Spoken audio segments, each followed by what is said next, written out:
ഒന്ന് ആലോചിച്ച് നോക്കൂ, ഒരേ സമയം CPM നല്ലതാണ് എന്ന് തമിഴ്നാട്ടിൽ പറയുക, കേരളത്തിൽ മോശമാണ് എന്ന് പറയുക, എന്ത് സന്ദേശമാണുള്ളത്?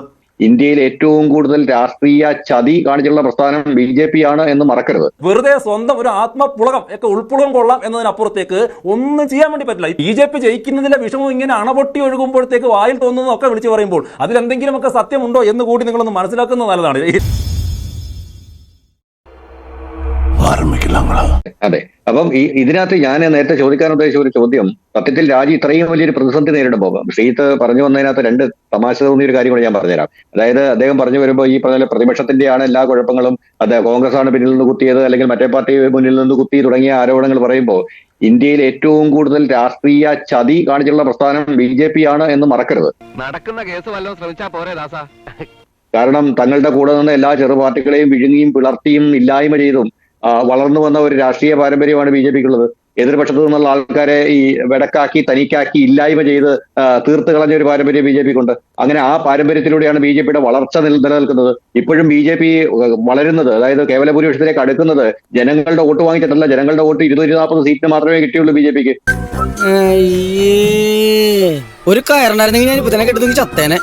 അപ്പം ഇപ്പോൾ അവർ വളരാൻ ശ്രമിക്കുന്നതും അവർ ഉറയ്ക്കാൻ ശ്രമിക്കുന്നതും ഒക്കെ മറ്റു പാർട്ടികളെ വീണ്ടും ഇതേപോലുള്ള ചതിപ്രയോഗങ്ങളിലൂടെയും അല്ലാതെയും ഒളിഞ്ഞും തെളിഞ്ഞും സഹായങ്ങൾ നൽകിയും ഈ പറഞ്ഞതുപോലെ പല പാർട്ടികളെ പലതായി പിളർത്തി അതിന്റെ ആ ഫ്രാഗ്മെന്റുകളെ അടുപ്പിച്ച് നിർത്തിക്കൊണ്ടാണ് അവർ വീണ്ടും ഭൂരിപക്ഷം ഉണ്ടാക്കാൻ ശ്രമിക്കുന്നത്, ജനങ്ങളുടെ വോട്ട് കൊണ്ടല്ല. അപ്പം അതുകൊണ്ട് നമ്മുടെ ചതിയുടെ കഥ പറയുമ്പോൾ BJP പ്രതിപക്ഷത്തിന്റെ മാത്രം ചതി, രാഷ്ട്രീയത്തിന്റെ സ്വാഭാവികമായ ചില പ്രതിസന്ധികളിനപ്പുറത്തേക്ക് BJP കാണിച്ചിട്ടുള്ള കൊടും ചതിയുടെ ഒരു വലിയ ചരിത്രമുണ്ട്. അപ്പൊ അത് നമുക്ക് മറ്റൊരു സന്ദർഭത്തിൽ ചർച്ച ചെയ്യേണ്ടതാണ്, ഇപ്പോൾ ചർച്ച ചെയ്യേണ്ടതാണെന്ന് തോന്നുന്നില്ല. എന്നെ കഷ്ടല്ലേ, കോമൺ സെൻസ് ഇല്ലാത്തതിന്റെ കുഴപ്പേ. ഡൽഹിയിൽ ഏറ്റവും കൂടുതൽ ശക്തിയുള്ള പ്രതിപക്ഷ പാർട്ടിയാണ് ആം ആദ്മി പാർട്ടി, ശരിയല്ലേ? ഡൽഹിയിലെ തെരുവുകളിൽ ഏറ്റവും വലിയ ജനകീയ പ്രക്ഷോഭം ഉണ്ടാക്കിക്കൊണ്ട് രംഗത്തേക്ക് വന്ന ലൈംലൈറ്റിലേക്ക് വന്ന പാർട്ടിയാണ് ആം ആദ്മി പാർട്ടി. അങ്ങനെയാണ് അവർ ഡൽഹിയിൽ അധികാരം പിടിക്കുന്നത്. അപ്പൊ ആ അധികാരം പിടിച്ച പാർട്ടിക്ക് ഇത്രയും വലിയൊരു അഴിമതി നടന്നപ്പോൾ, ഇത്രയും വലിയൊരു ഒരു ജനകീയ പ്രശ്നം നടന്നപ്പോൾ അവിടെ ആളിനെ ഇറക്കി അവിടെ ഒരു പ്രതിഷേധം സംഘടിപ്പിക്കാൻ ഇതുവരെ കഴിയാതെ പോയത് എന്തുകൊണ്ടാണ്? അദ്ദേഹം ഇവിടെ ഇരുന്നിട്ട് കോൺഗ്രസിനെ കുറ്റം പറയുന്നു, അല്ലെങ്കിൽ മറ്റു പാർട്ടികളെ കുറ്റം പറയുന്നു, എല്ലാം പറയുന്നുണ്ട്. പക്ഷേ ഒരൊറ്റ പ്രതിഷേധം പോലും AAPക്ക് ഈ സംഭവവുമായി ബന്ധപ്പെട്ട് നടത്താൻ പറ്റിയില്ല എന്നുള്ളത് നമ്മൾ വളരെ ഗൗരവത്തോടെയും വളരെ ക്രിട്ടിക്കലായി കാണേണ്ട ഒരു പോയിന്റാണ്. അതൊക്കെ പറഞ്ഞ ഒരു വക്കീലാണ്. എവിടുത്തെ വക്കീലാണോ? ശരി, വിനോദ് കോൺഗ്രസിനെ കുറ്റം പറഞ്ഞുകൊണ്ട് മാത്രം കാര്യമായില്ലല്ലോ. അല്ലല്ല, വളരെ വ്യക്തമായ ഉത്തരവുണ്ട്. കാരണം CBSE പരീക്ഷയുമായി ബന്ധപ്പെട്ട്, നീറ്റ് പരീക്ഷയുമായി ബന്ധപ്പെട്ട് ഈ ജെൻസി തലമുറ മുഴുവൻ ആൾക്കാരും തെരുവിലിറങ്ങണം എന്ന് ആഹ്വാനം ചെയ്ത ഇന്ത്യയിലെ ഇപ്പൊ ജീവിച്ചിരിക്കുന്ന പ്രതിപക്ഷ പാർട്ടി നേതാക്കന്മാരിൽ ഒരാൾ മാത്രമേ ഉള്ളൂ, അത് അരവിന്ദ് കേജ്രിവാളാണ്. അങ്ങേക്ക് സംശയം ഉണ്ടെങ്കിൽ ഇപ്പൊ ഫോൺ എടുത്ത് നോക്കിയാൽ മതി. അതുകൊണ്ടാണ്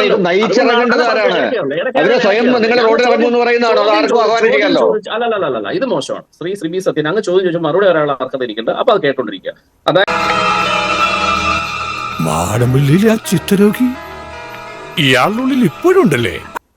ഞാൻ മഞ്ജുഷ വരാം. അതിനു മുമ്പ് ശ്രീ CB സത്യൻ പറഞ്ഞിട്ടുള്ള ഒന്ന് രണ്ട് കാര്യങ്ങൾ. ഒന്ന്, അദ്ദേഹത്തിന്റെ വിഷമം ഞാൻ മനസ്സിലാക്കുന്നു. ഇപ്പോൾ വരും ദിവസങ്ങളിൽ ഇനി തീർച്ചയായിട്ടും ഇങ്ങനെ വിഷമം കടിച്ച് അമർത്തി ഇരിക്കുക എന്നല്ലാതെ നിങ്ങളെപ്പോലുള്ള ആളുകൾക്ക് മറ്റെന്തെങ്കിലും വഴികളുണ്ടാവുമെന്ന് ഞാൻ കരുതുന്നില്ല എന്നല്ല ഇല്ല. കാരണം BJP അങ്ങനെ വളർന്നുകൊണ്ട് തന്നെ ആയിരിക്കും. അദ്ദേഹം പ്രയോഗിച്ച ഒരു വാക്ക്, ന്യൂനപക്ഷ സർക്കാരാണ് രാജ്യം ഭരിക്കുന്നത്. ഏത് ആ ന്യൂനപക്ഷം എന്ന് നിങ്ങൾ എന്താ ഉദ്ദേശിക്കുന്നത്? ഇവിടെ NDA 293 സീറ്റുകൾ നേടി ലോക്സഭയിൽ ഭൂരിപക്ഷം തെളിയിച്ചിട്ടാണ് ഈ രാജ്യം ഭരിക്കുന്നത്. BJPക്ക് 240, BJPക്ക് മാത്രമായിട്ട് 240 സീറ്റുകളുണ്ട്. അത് ഈ നാട്ടിലെ ജനങ്ങൾ വോട്ട് ചെയ്ത് ഞങ്ങൾക്ക് തന്ന സീറ്റുകളാണ്. നിങ്ങൾ ഈ പറയുമ്പോൾ വെറുതെ ന്യൂനപക്ഷ സർക്കാർ എന്നൊക്കെ പറയുമ്പോഴത്തേക്ക് എന്തായാലും ഈ ഒരു രാജ്യത്ത് 272 സീറ്റുകൾ കിട്ടാതെ ഒരു പാർട്ടിക്കും ഒരു മുന്നണിക്കും ഭരിക്കാൻ വേണ്ടി പറ്റില്ലല്ലോ. അപ്പോൾ BJP ജയിക്കുന്നതിലെ വിഷമം ഇങ്ങനെ അണപൊട്ടി ഒഴുകുമ്പോഴത്തേക്ക് വായിൽ തോന്നുന്നതൊക്കെ വിളിച്ചു പറയുമ്പോൾ അതിലെന്തെങ്കിലുമൊക്കെ സത്യമുണ്ടോ എന്ന് കൂടി നിങ്ങളൊന്ന് മനസ്സിലാക്കുന്നത് നല്ലതാണ്.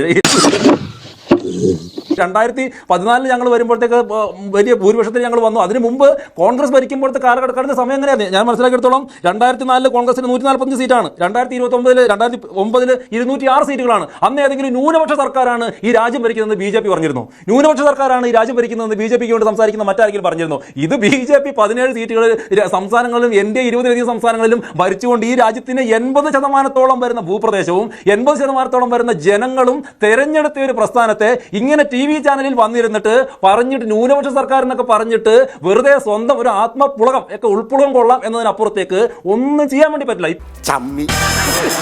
ഇപ്പോൾ നടക്കുന്നത്, നമ്മൾ ഈ ചർച്ചകൾ ചെയ്യുമ്പോൾ ഇപ്പോൾ നടക്കുന്ന കാര്യങ്ങളാണ്. എന്ത് ചർച്ച നടക്കുന്നത്?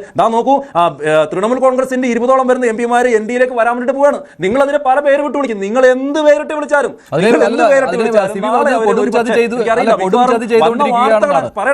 ചതി എന്നാണ് CB വിശേഷിപ്പിച്ചത്. അതാണ് ഞാൻ പറഞ്ഞു. എന്ത് അല്ല അതാണ് ഞാൻ പറഞ്ഞത് അതാണ് ഞാൻ പറഞ്ഞത് ഇതിനൊക്കെ എന്ത് ഉത്തരം കൊടുക്കാൻ വേണ്ടിയിട്ടാണ് ഈ രാജ്യത്ത് 2 സീറ്റോ ആദ്യം ഒന്നും ഇല്ലാന്നിട്ട് പിന്നീട് 2 സീറ്റിൽ നിന്ന് ഇന്ന് 240 സീറ്റിലൊക്കെ ഞങ്ങൾ വന്നു നിൽക്കുന്നത് ഈ രാജ്യത്തെ ജനങ്ങൾ വോട്ട് ചെയ്ത് വിജയിപ്പിച്ചതുകൊണ്ടാണ്. ഇതിങ്ങനെ ഇവർ പലതും പറഞ്ഞുകൊണ്ടേയിരിക്കുന്നത്. എന്ത് ബംഗാളിൽ മമതാ ബാനർജിയെ അവരുടെ പാർട്ടിക്കാർ പോലും അംഗീകരിക്കാത്തത് ഞങ്ങളുടെ കുറ്റം കൊണ്ടാണോ? ഇവിടെ കോൺഗ്രസ് പാർട്ടിയെ ഈ രാജ്യത്തെ ജനങ്ങൾ വിജയിപ്പിക്കാത്തത് ഞങ്ങളുടെ കുറ്റം കൊണ്ടാണോ? എന്തോ ഞാൻ അതിന് തന്നാരും വിളിച്ചില്ല, വിളിച്ചു തന്നെയല്ലേ എങ്ങനെയാ? ഇവിടെ കമ്മ്യൂണിസ്റ്റ് പാർട്ടി വെറും 4 എംപിമാർ മാത്രമായിട്ട്, അതും കോൺഗ്രസിന്റെയും DMK-യുടെയും ദയാവായ്പോടെ ഈ രാജ്യത്ത് വെറും 4 എംപിമാരായിട്ട് CPM ചുരുങ്ങിയത് ഞങ്ങളുടെ കുഴപ്പം കൊണ്ടാണോ? ഡൽഹിയിൽ ആം ആദ്മി പാർട്ടി തോറ്റു പോകുന്നത് ഞങ്ങളുടെ കുഴപ്പം കൊണ്ടാണോ? ഞങ്ങൾ രാഷ്ട്രീയം പറയും, ഞങ്ങൾ ഈ രാജ്യത്ത് രാഷ്ട്രീയം പറയും, ഞങ്ങൾ ഈ രാജ്യത്ത് ജനങ്ങളെ ഇവിടെ മുമ്പോട്ട് പോകും, ഞങ്ങൾ വോട്ട് ചെയ്യും. അങ്ങനെ വോട്ട് ചെയ്ത് ഞങ്ങൾ ജയിക്കുമെന്നേ. അങ്ങനെ ജയിക്കുന്ന സമയത്ത് അതിനെ ചെറുതാക്കി കാണുന്നതിലൂടെ പ്രത്യേകിച്ച് ഗുണം ഒന്നും അവർക്കുണ്ടാകും എന്ന് ഞാൻ കരുതുന്നില്ല. നിങ്ങൾ 3 ആളും കൂടി ഇപ്പൊ എന്തിനു വന്നാ? ഞങ്ങൾക്ക് എന്തായാലും വലിയ പ്രശ്നമൊന്നുമില്ല. പക്ഷേ യാഥാർത്ഥ്യം എന്ന് പറയുന്നത് ഈ കൂട്ടർ ആരും പറയുന്നത് പോലെയല്ല.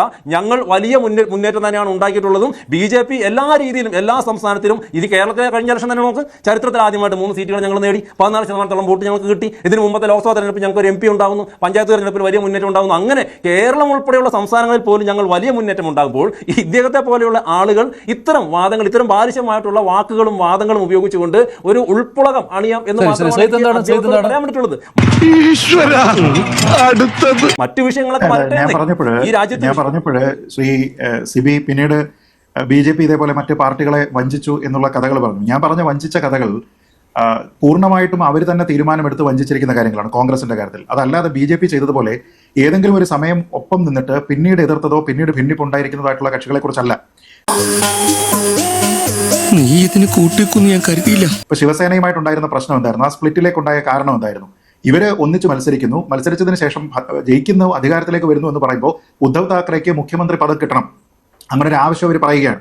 അതേപോലെ തന്നെ തമിഴ്നാട്ടിൽ, കർണാടകയിൽ ജനതാദളുമായിട്ട് മത്സരിച്ചിട്ട് വന്നപ്പോഴത്തേക്ക് പെട്ടെന്ന് മുഖ്യമന്ത്രി പദം തനിക്ക് വേണം എന്ന് പറഞ്ഞുകൊണ്ട് അതിലെ ജൂനിയർ പാർട്ടി പറയുകയാണ്.